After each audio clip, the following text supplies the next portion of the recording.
Hi there fellow vapors, this is Cass, welcome back. Today I'm going to be reviewing my first mod. This is my first mod review, and today I'm going to be reviewing the Noisy Cricket from Wismec, designed by Jaybo. I absolutely love this thing. It is a series mech mod made of stainless steel. It takes two 18650 batteries. It's very simple in its design, but holy wow does it chuck the vape. It is a wonderful little mod. It's incredibly cheap. This one I bought from Vape and Volts in Camden in London. It was about 30 quid. Well, it's a casing. That's it. But it's wonderful and it's very well designed. At the moment on here I've got a Watofu troll, as you can see there. In a minute we're going to go down and we're going to have a look at the packaging and we're going to have a look at it in detail. Let's have a quick vape and then we'll go down and have a look at it.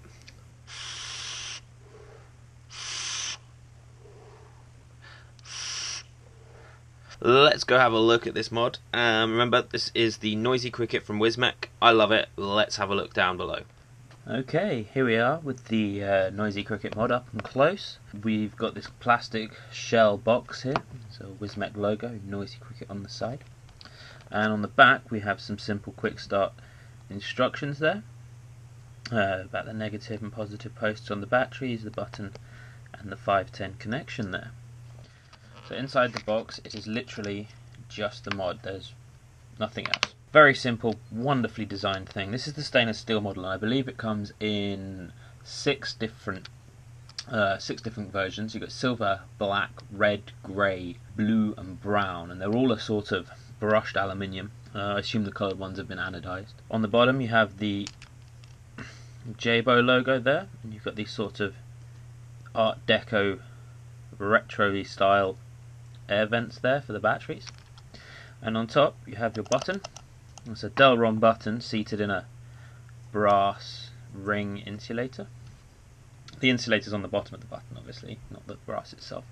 And then you've got your 510 connection here. This is a hybrid connection, so your 510 pin will just go straight through that when you screw it in.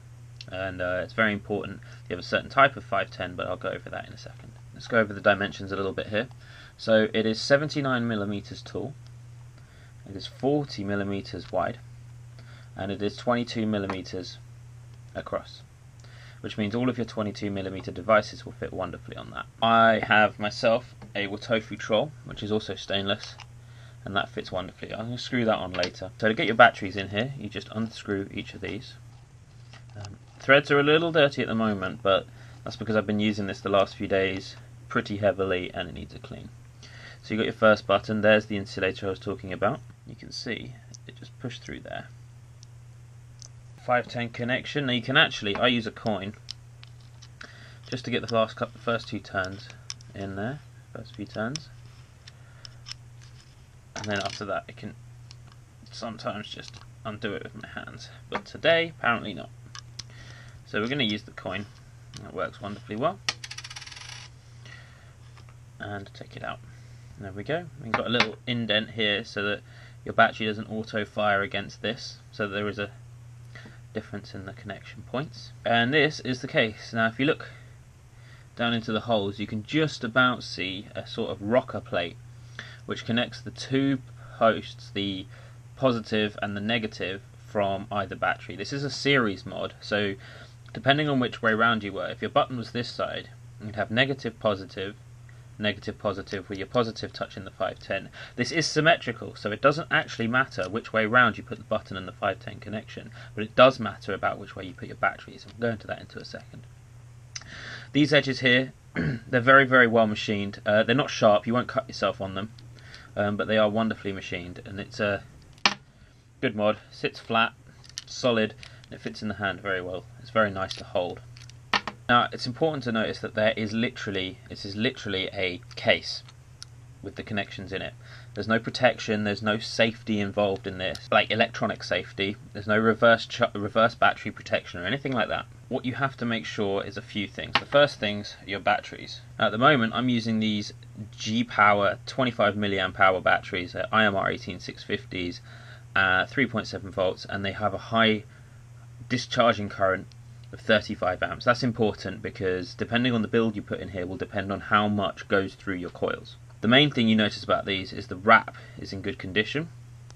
The connection is not dented, it's still good condition on both sides. There's no fraying of the casing or anything like that. 2 good batteries, good condition. Remember to marry them, charge them together, discharge them together, keep them. I've kept these just for this specific mod, just so that I know these go with this particular one, and we'll go from there. So what we're going to do is we're going to put on, firstly we're going to put on the 510 connection pin. So battery goes in, we'll slot this on here. Now these threads are a little sticky, but overall they've been machined very well. It's just the nature of how this thread has been, the nature of the way this thread is, that makes it tricky to get in. Okay, so we'll screw that in.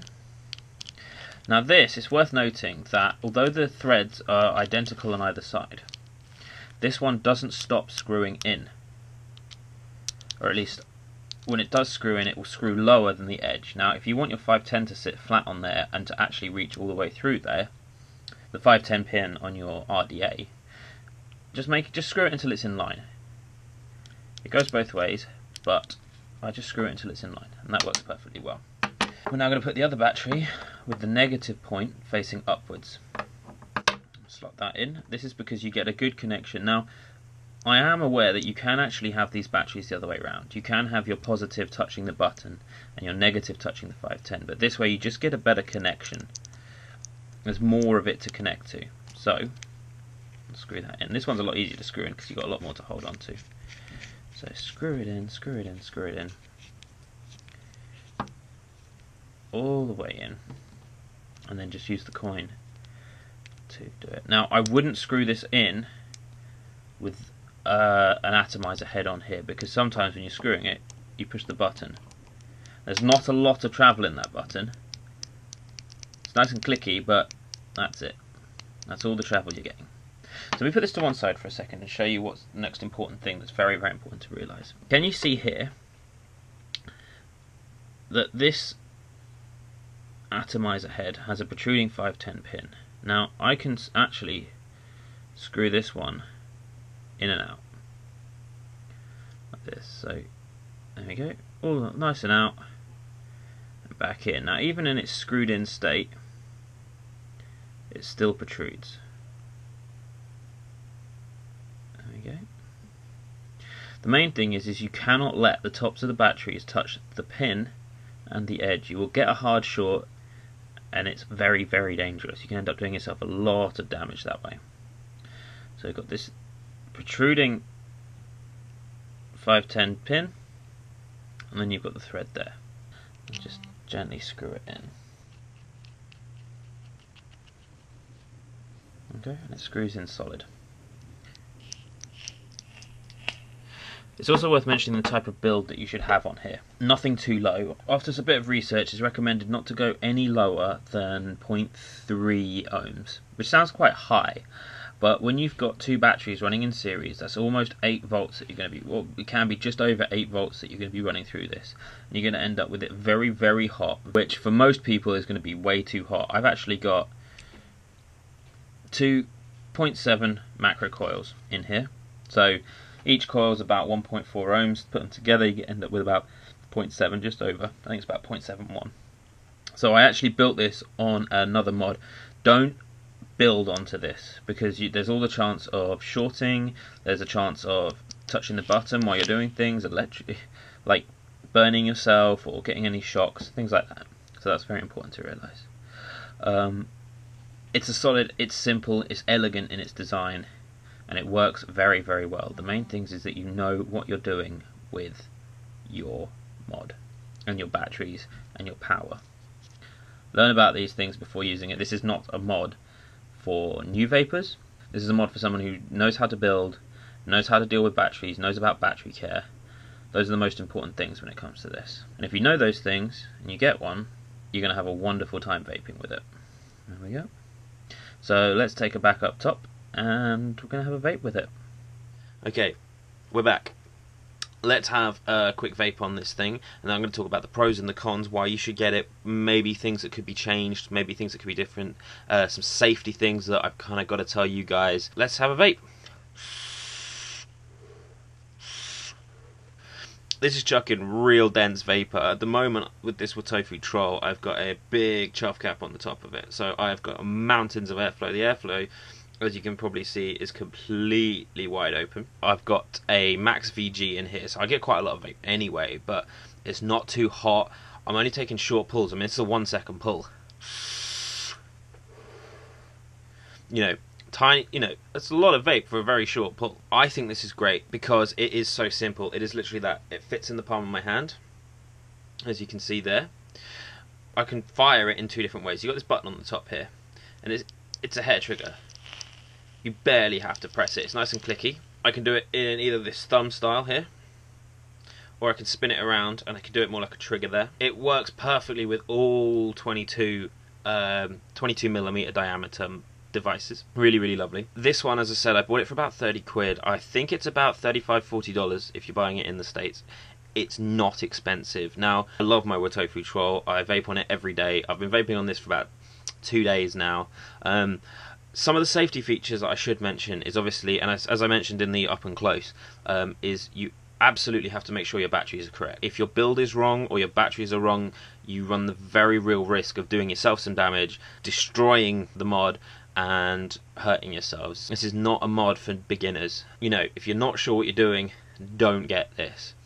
There are a couple of cons to this. The main cons of this are, and it's maybe not a con to everybody, but to take the batteries out, you've got to take everything off. You've got to really dismantle the thing to get your batteries out, and then put it back together. If you overjuice it, or it floods, or you've got a leaky device, you tend to find that your juice runs all into the sides, it runs into all the threads here.